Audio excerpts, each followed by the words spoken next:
नमस्कार, मैं हूं कुमार अभिषेक और कुमार अभिषेक की खबर में एक बार फिर से आप सभी का स्वागत है। तो खबरों की शुरुआत तो हम करेंगे, लेकिन उससे पहले मैं अपनी दो गलतियों के बारे में आप सभी व्यूअर्स से माफी मांगना चाहूंगा। परसों के न्यूज बुलेटिन में मैंने गलती से बोल दिया था कि 2 ओबीसी लोगों को मंत्रिमंडल में जगह दी गई है हरियाणा मंत्रिमंडल में। एक्चुअल में ये संख्या 5 थी, तो उसके लिए मैं आपसे माफी मांगता हूँ। दूसरी गलती, कल के न्यूज बुलेटिन में मैंने क्या किया, जहां पे मुझे बोलना चाहिए था न्यूजीलैंड, तो एक जगह मैंने बांग्लादेश बोल दिया क्रिकेट की रिपोर्टिंग के दौरान। तो इस गलती से हुई गलती के लिए आप सबों से मैं बहुत माफी मांगता हूं। उम्मीद है आगे से मैं ऐसी गलती नहीं करूंगा। तो चलिए खबरों की शुरुआत करते हैं। खबरें बहुत सारी हैं। सबसे बड़ी खबर तो आज इजराइल से आई, जहां प्रधानमंत्री नेतन्याहू के आवास पर हमला किया गया। हिजबुल्लाह के द्वारा 3 ड्रोन से हमला किया गया।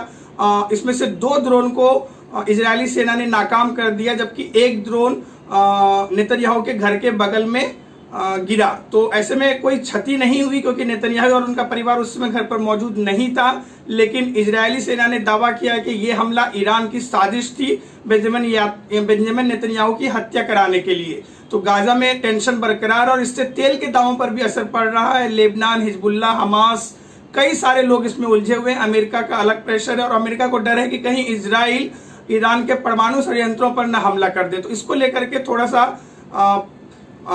इजराइल में और अमेरिका के बीच में थोड़ी सी मिसअंडरस्टैंडिंग है, लेकिन हमें लगता है कि उसको सुलझा लेना चाहिए और जंग को रोकनी चाहिए किसी भी तरह से।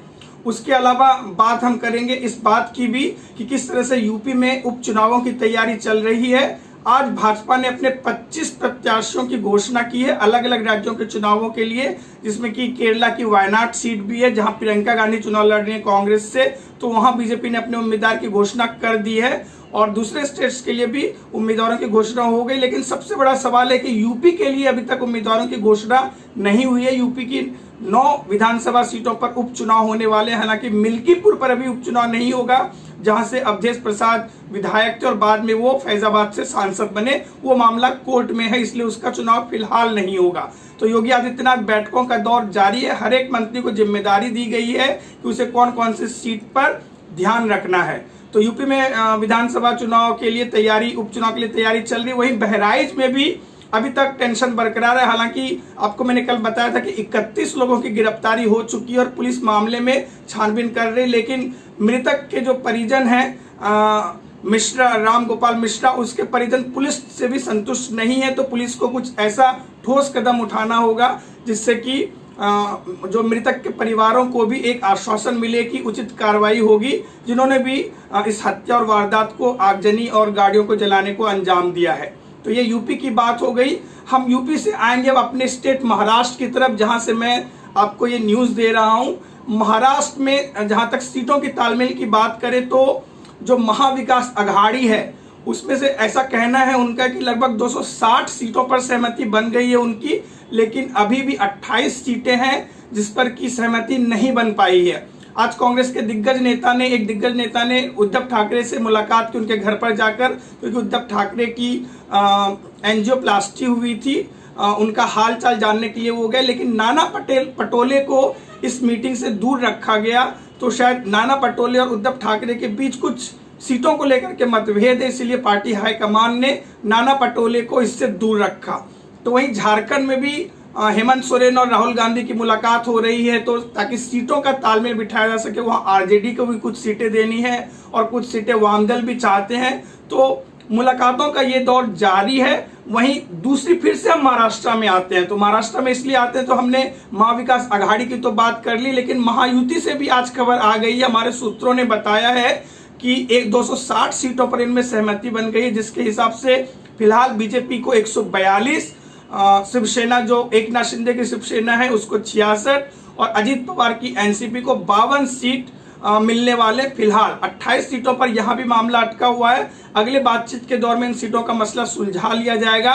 ऐसा माना जा रहा है कि बीजेपी लगभग 160 सीटों पर लड़ना चाहती है, तो वहीं शिवसेना और एनसीपी भी ज्यादा सीटों का दावा कर रहे हैं। लेकिन इस चीज को सुलझा लिया जाएगा। कंपेयर टू महाविकास अघाड़ी, महायुति ज्यादा कंफर्टेबल पोजीशन में है इस समय सीटों के बंटवारे को लेकर के। तो चलिए अब राजनीति के मैदान से हम चलते हैं क्रिकेट के मैदान पर। आपको तो मालूम है बेंगलुरु में टेस्ट चल रहा है, लेकिन इंद्र देवता भी अपना प्रकोप दिखा रहे हैं। वहां पे बारिश की वजह से जहां पहले दिन का खेल नहीं हो पाया, तो वहीं आज चौथे दिन भी बारिश ने खलल डाला। भारत ने बहुत अच्छी शुरुआत की थी अपनी दूसरी पारी में। कल 3 विकेट पर भारत ने 202 रन बना लिए थे और उस पारी को आज आगे बढ़ाया सरफराज खान ने और ऋषभ पंत ने। ऋषभ पंत ने 99 रनों की शानदार पारी खेली, लेकिन वो सिर्फ 1 रन से चूक गए अपने शतक से। तो ये बहुत मायूस करने वाली बात है। और ये सारे विकेट तब गिरे जब इन दोनों के बीच में 170 रन से ज्यादा की साझेदारी हो गई थी। तब भारत ने जब नया बॉल न्यूजीलैंड ने लिया, तो नए बॉल से जो उनके गेंदबाज हैं टीम सऊदी, ओरोके और जो दूसरे गेंदबाज हैं मैट हेनरी, उन्होंने कहर बरपाया और एजाज पटेल को भी 2 विकेट मिले। तो नई गेंद के बाद पूरा मामला बिखर सा गया, जहां भारत मतलब बहुत सारा 400 से ज्यादा रन बना चुका था। 408 पर शायद भारत के 3 विकेट थे। तो वहीं 54 रनों के अंदर भारत ने अपने 7 विकेट गंवा दिए और सिर्फ 464 रन बनाकर भारतीय टीम ऑल आउट हो गई।